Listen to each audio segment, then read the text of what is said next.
Hello বন্ধুরা, কেমন আছো?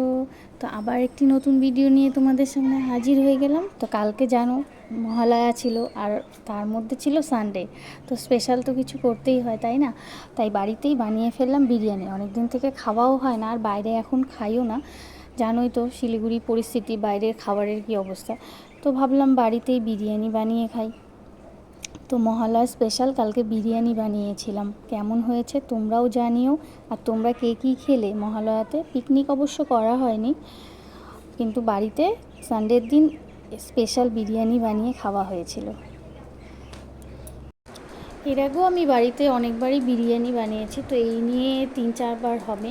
তো একটা এক্সপিরিয়েন্স হয়েই গিয়েছে, তো এখন আর বানাতে অসুবিধে হয় না।